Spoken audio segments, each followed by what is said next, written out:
Hello again, it's Eileen from Liv&Leen.com. I wanted to discuss another blog that we put up this week called The 1-2-3 Method and Why It's Failing.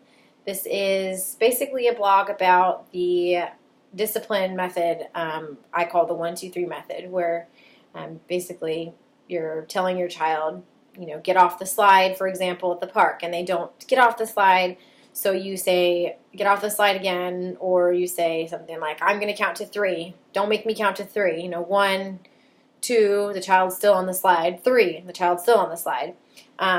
This blog basically is supposed to be a productive way to discipline your child without using this method. As I've seen by myself using it and it failing, I've observed parents using it and it failing.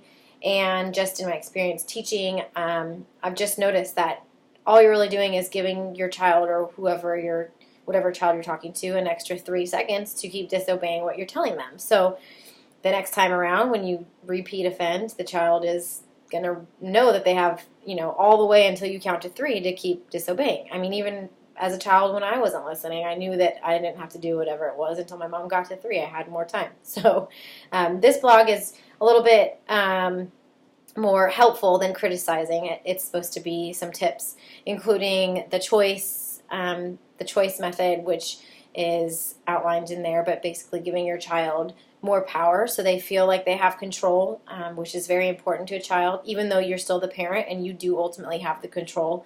Having your child feel like they have a little bit more control over their lives does help. There's also a couple of other tips in there, so if you would like to read the full blog, click the link below, and hopefully this is helpful for you in the future for the next time your child decides they don't want to get off the slide.